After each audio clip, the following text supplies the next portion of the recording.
What's up, guys? Welcome back to another daily Bible reading snapshot. Today we are looking at Proverbs 15 and 16 in our Old Testament, and we're also looking at 2 Corinthians, a brand new book in the New Testament. So here in Proverbs, what you're going to see is a soft answer turns away wrath, but a harsh word stirs up anger. And then this chapter 15, is going to talk so much about sins of the mouth. It's going to talk about wisdom that can come from your mouth. Not all of it, but I do think that's the theme that runs throughout this chapter. It says that the tongue of the wise commends knowledge, but the mouth of fools pours out folly. And then it reminds us in verse 3 that God is keeping track of these things. He knows the eyes of the Lord are in every place, keeping watch over the evil and the good. Verse 4 goes on, says, the gentle tongue is a tree of life, but perverseness in it breaks the spirit. And it goes on to talk about how important it is that we use our mouths wisely. Just remember today, as you speak and as you talk, which you will spend a lot of time today speaking and talking. Some of you maybe more than others, but just know that your words can be used to help others. They can be a tree of life, or they can be a poisonous well of evil, right? That just hurts other people. Just know you can do one of two things with your mouth today. And some of you will do both today. Most of us will do both today. In fact, James 3 says that with the same mouth we bless God and we curse others, which is wrong. So I want to be a person who today is using my mouth for good. I hope you do too as you read these chapters, especially chapter 15.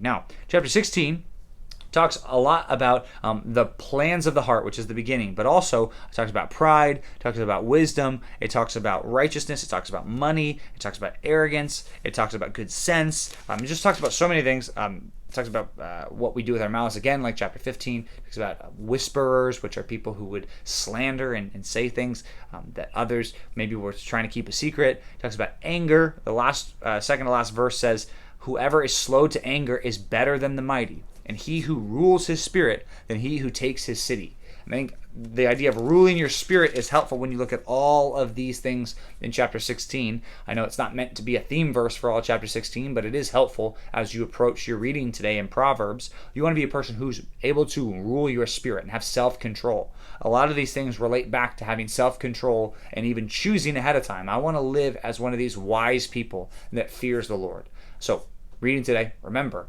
read it and latch on to a couple of these verses. I'd encourage you, memorize at least one verse in each chapter, at least one or two verses today. That would be super helpful if you latched onto that and said, I'm gonna repeat it. I'm gonna think about it. The heart of the righteous ponders how to answer, but the mouth of the wicked pours out evil things. I mean, if you just thought that through today, how helpful would that be? Think about it. The heart of the righteous, that person's going to ponder how to answer. I'm going to think about how to respond to people. But the mouth of the wicked pours out evil things. Right?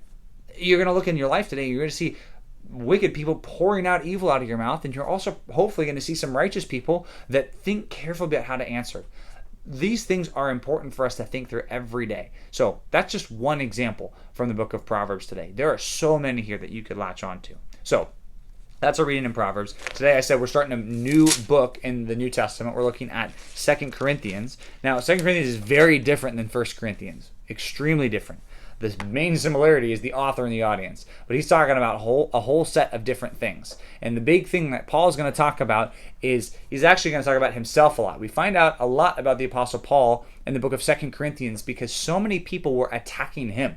They were attacking his character. They were attacking his authority. And the big thing that they were attacking was Paul. They looked at and said, Paul is suffering. Paul is going through a lot of hard times. You know, if he was really God's spokesman, he probably wouldn't be suffering so much. He probably wouldn't be experiencing all those hard times. If he was really God's spokesman, he'd probably be receiving God's blessing and enjoying. They might even look at the book of Proverbs and say, look at Proverbs and how it says that God's people are always blessed and how God's people receive good things. How come the Apostle Paul's not being like that? Maybe he really isn't the apostle we thought he was. So this book is mainly a response to that. So a lot of these chapters are talking about his ministry and the things that he did with them. And it's not like it's not a defensive letter in the sense that Paul is just saying, well, you guys don't know what you're talking about and blah, blah, blah. He's teaching through this. So we're learning a lot about God. We're learning a lot about ministry and even what it means for him to be an apostle through this book.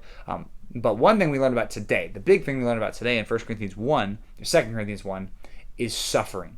That's what he lands on. He says, God is the God of all comfort, and he's able to comfort those who've been afflicted. He says, for me, I know I've been afflicted. I've gone through terrible things. When he was doing ministry in Asia Minor, he suffered horrible things, and he even wanted to die. But God came and comforted him, and he used other Christians to do that as well.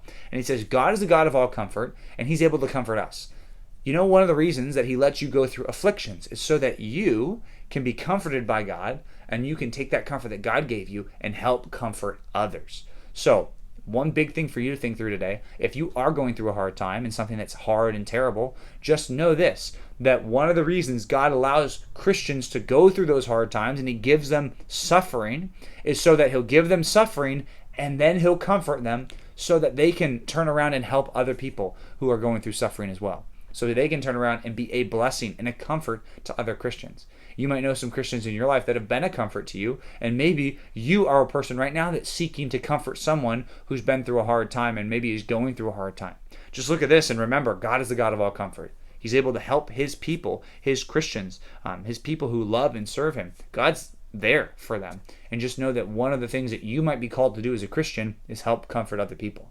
I say that you might be called to do that. You might be called to do that today. But I certainly know that if you're a Christian, God has called you to do that. So look for those opportunities. And today is a perfect day. As we're reading 2 Corinthians 1, there's no better day than today to help serve someone by comforting them and being there for them and being a person who's an encouragement to them. So thanks for reading with us. We'll see you back tomorrow for another daily Bible reading snapshot.